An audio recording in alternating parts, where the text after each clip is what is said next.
Gravity Falls is a show that has many books, and in turn, many Gravity Falls book collections contain many books. Some are common like Lost Legends, the Guidebook, and Time Pirate's Treasure, and some are less common like the signed Book of Bill and Journal 3, the Weirdmageddon Sin story, and the paperback Lost Legends. I've always mainly bought official GF books because, of course, those are the ones that are worth buying. Yeah, occasionally there's a fanzine worth buying too that I'd add to the collection, but I've never really bought an unofficial GF book, especially a bootleg. Bootleg GF books and merch in general are not something I want to give attention to or support, especially given many are very likely scams, contain possibly unpleasant things in them, or are just committing blatant content and art theft. I mean, I could care less if Disney is losing a few bucks given it's Disney, but fan art made by a talented artist who is not making a cent off their stolen work being used in a book like that is something I don't want to give attention to or support. However, I recently was made aware of a bootleg GF book for sale that surprisingly doesn't violate any of those three offenses. And it's this. Gravit.it and the Town. A great book to be colored for kids and people with ages. Released on November 21st, 2024 by a seller named Lady Real Coloring Books, this book stands out instantly for a bunch of reasons that we'll get into. But you might be asking, why even am I so talking about this book given it's still a bootleg? Well, it's because this book is connected to some good friends of the channel. See, I first heard about this book from the amazing folks over on the Mystery Shack Look Back podcast. They tweeted about the book, but I initially didn't really notice it or think about it that much.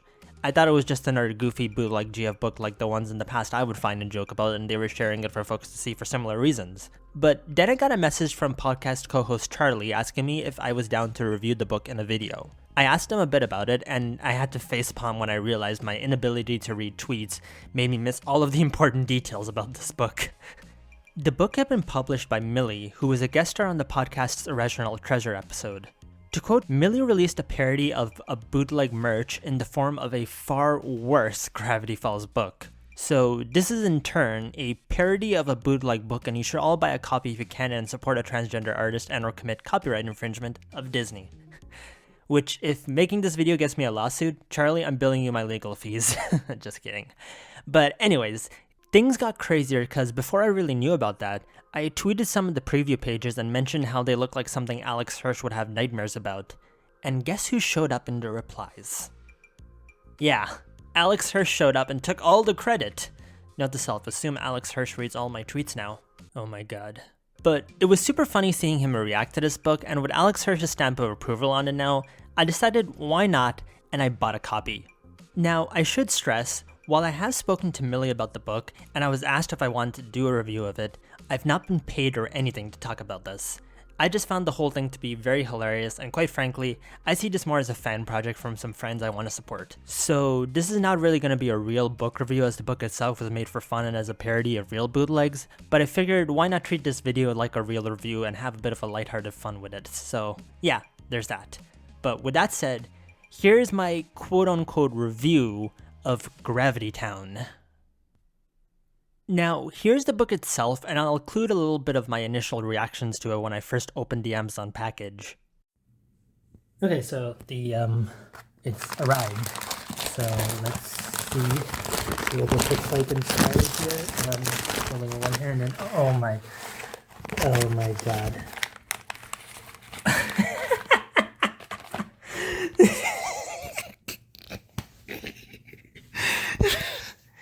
It is real. It is, oh my god. I still can't believe this is a real thing. There it is. Gravity Town. Please color this book. And, oh my god. At first glance, it's a pretty big book. It's bigger than most of my GF books. In fact, it's about the same size as my 10 years Gravity Falls fanzine. Also, size-wise compared to the original Gravity Falls coloring book, which by the way is coming back next year, it's far bigger. The cover of this book is quite a sight to behold. The Gravity Town logo, from the looks of it, uses a different image to the GF logo, which of course we found back in October. There's also colored pencils on the top and the bottom to remind you that this is a coloring book, and in giant text it says, "Please color this book," which is of course the opposite of what the official GF coloring book asks you to do. There's even a little badge that says, "Last one," which of course is not the case, but it adds a feeling of making you think you're special for being one of the few people on Earth crazy enough to spend your hard-earned cash on this. We then have this image of Stan on the run with a cash register that's actually art from the Book of Bill. And then, we get to the main event itself. And here's where this book differentiates from your average bootleg. Of course, first of all, we have a giant Waddles which is eating up Dipper and Mabel. Only, that's not Dipper and Mabel. The Mabel is from a real bootleg Gravity Falls game called Mystery Kids Run. Not sure if it's still available to download, but Alex Hirsch famously acknowledged its existence years ago. Then the Dipper, and this is even stranger, originates from a Catholic magazine. A Tumblr user named HK Fancy, who I swear is not me despite our initials apparently being the same, posted in 2015 that they'd seen this drawing of Dipper in a Catholic magazine their mom was subscribed to. Dipper, as you can see, appears to be teaching a kid and a dog about Jesus and has replaced his pine tree hat for one with a cross. Okay then. So essentially what we got here is a bootleg Gravity Falls book, using other bootlegs of Gravity Falls to make fun of those bootlegs. It's bootlegs that got bootlegged. But it gets weirder. On the bridge, which looks like something Top Gear would cross on a special, you'll find characters like Pilot Grunkle Stan, Footbot, Toby determined taking Waddles' Stephen Hawking mobile for a ride, a live-action human who I couldn't seem to find the original image source of, and also Seuss and Wendy. But wait a second, that's not Seuss and Wendy either. The Seuss is actually Deuce, the handyman of the tent of telepathy that made his only cameo in The Hand That Rocks the Mabel. The Wendy, on the other hand, is actually an early development drawing of her that was made by Joe Pitt, which was shared on his long-defunct Tumblr page. It's actually a pretty cool design that would have been cool to see in the show, minus the fact that she's wearing a winter hat and scarf in the summer, of course. Going on to the back of the book, we're greeted by the following synopsis. I asked for it, and we delivered. Gravity Town, the fictional coloring book. Join along with Dip Dop and Marbles as you relive your favorite moments from a show. Maybe George will show up. Apply colors to the chosen keepers of all the journals and discover the true identity of the author.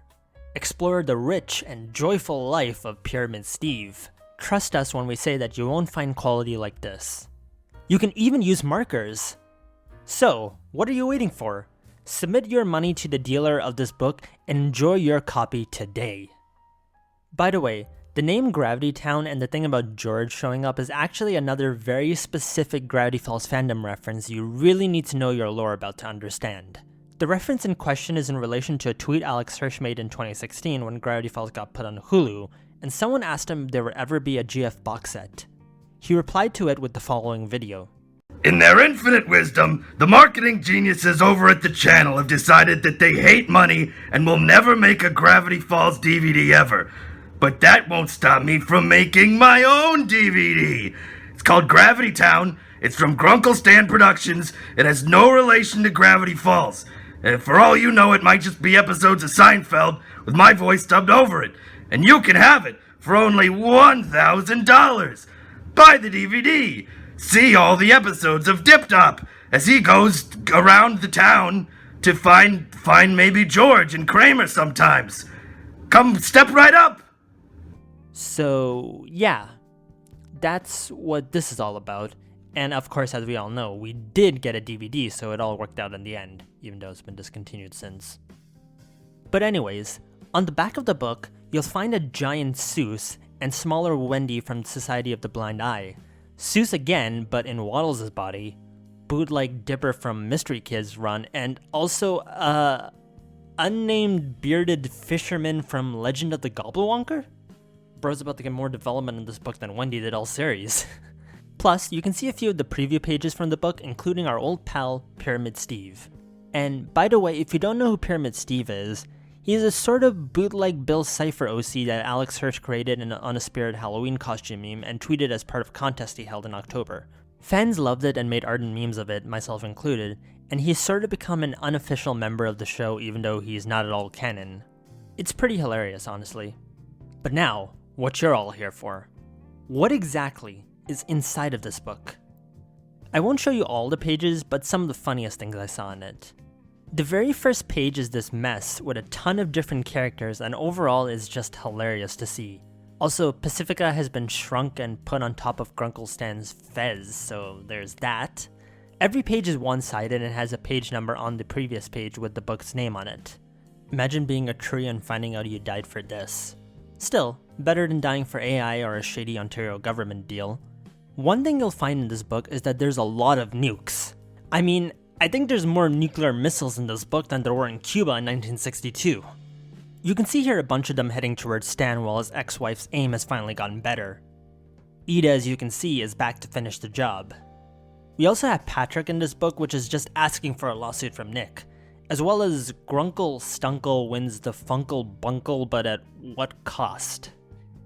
We also have Grunkle Stan making children bald, and also a lot of spaghetti, which reminds me of my spaghetti.mp4 shitpost. There's also Mabel at the center of the universe, and then... The author of the journals. Following that, we have what appears to be Wendip dying for a second time and Dipper on the verge of a heart attack from it. Then there's Mabel starting World War III, which I guess is finally an apocalypse she caused, which Mabel haters can lash onto for the next 1,000-word essay comments they're gonna leave about her.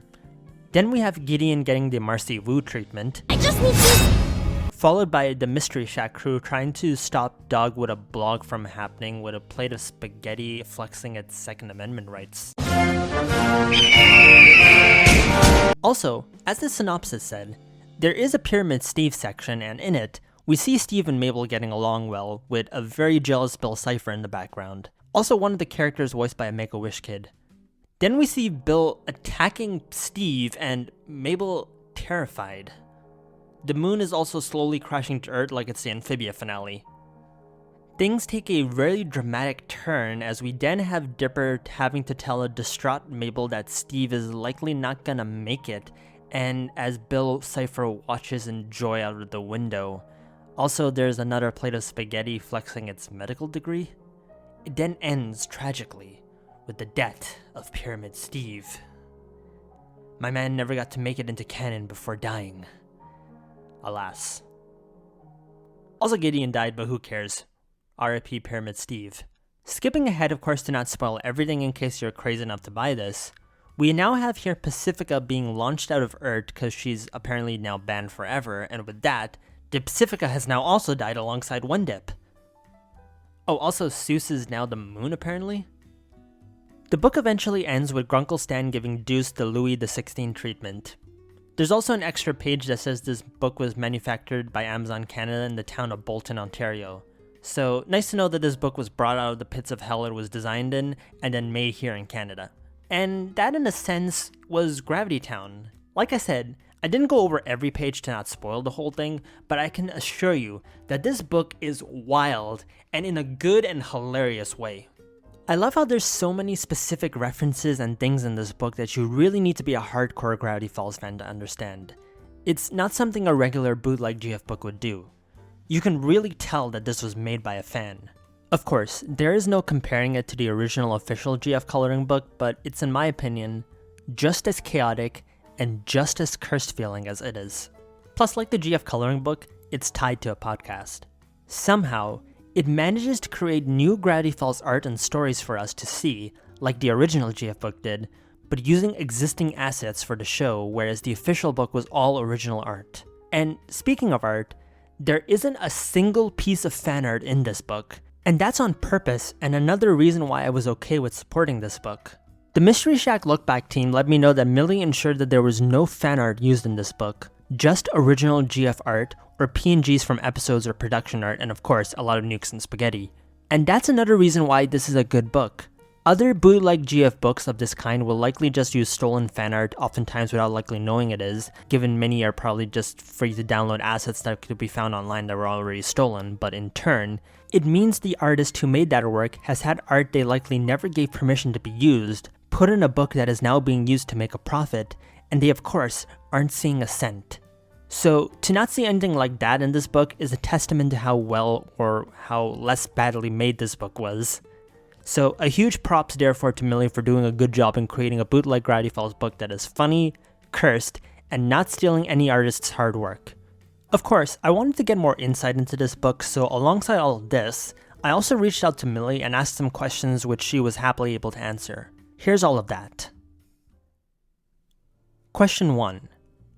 How did this whole thing start? Why/what prompted you to make a bootleg Gravity Falls book? In an old job, I worked in a school, and sometimes during the holidays when we pretended like we knew how to entertain the kids, I was asked to print out a bunch of coloring pages.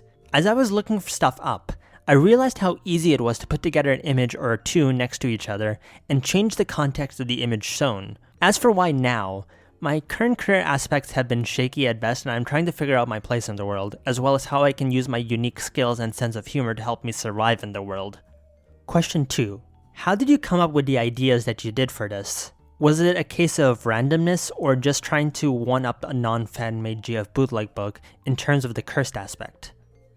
Ideas for pages came from a mix of visual inspirations and hearing about old fan theories and thoughts from the show. Since I cannot draw, nearly every image I used was from someone else who stole from the show.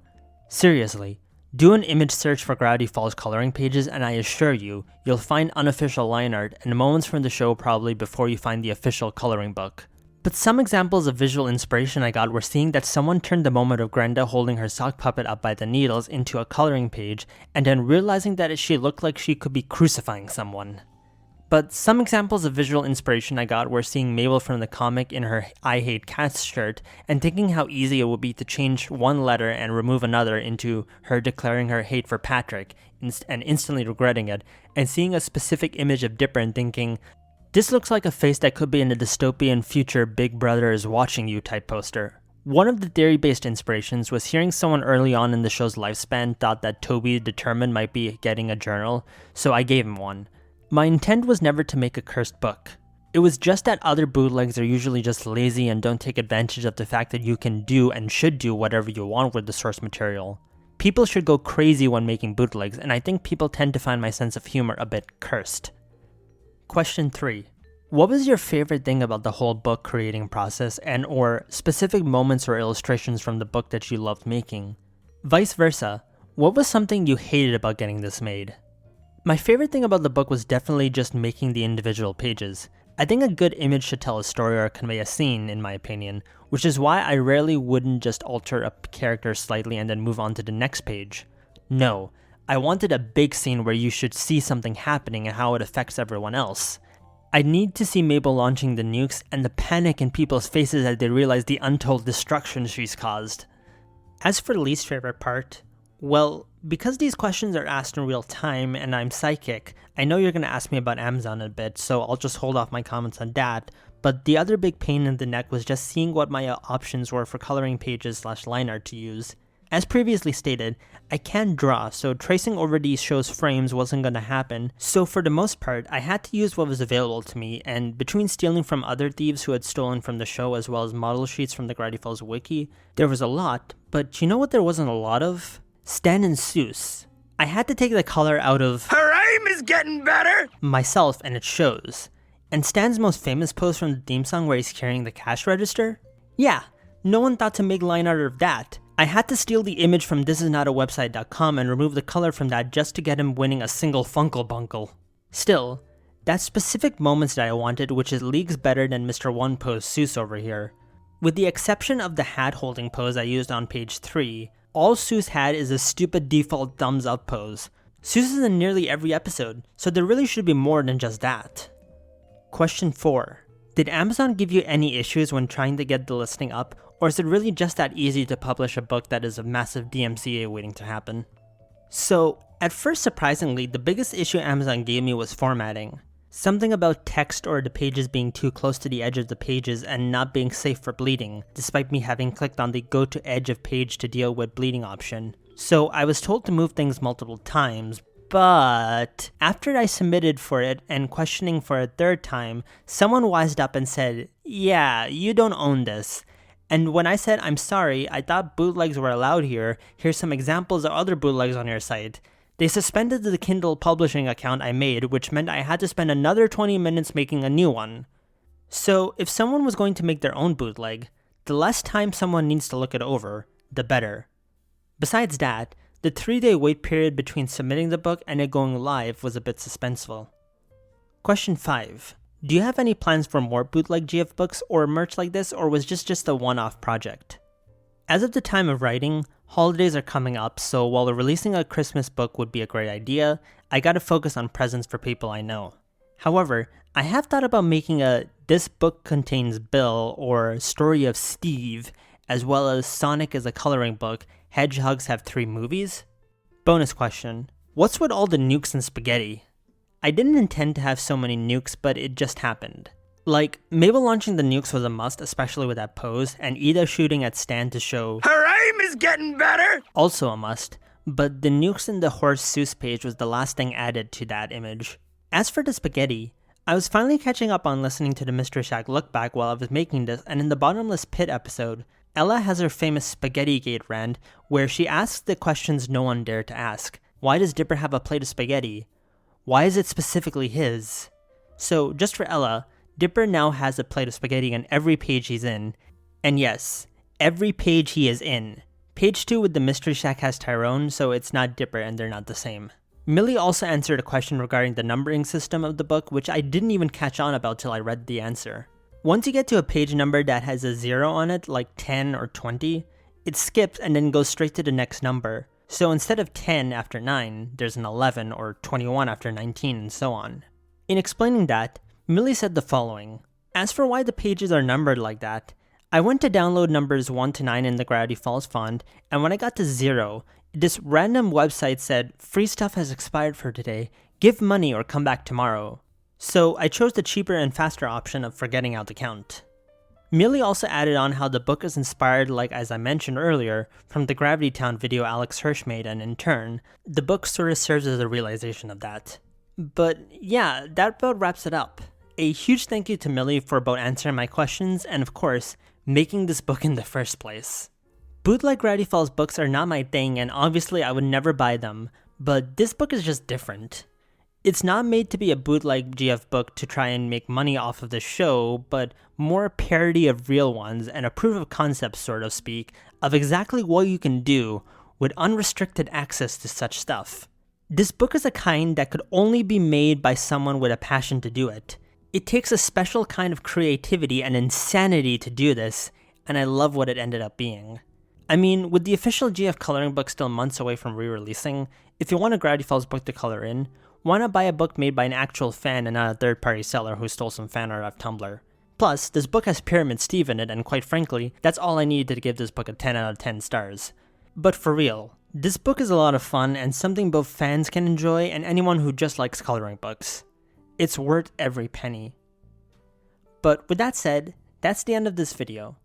I've been that GFN, and thank you for watching.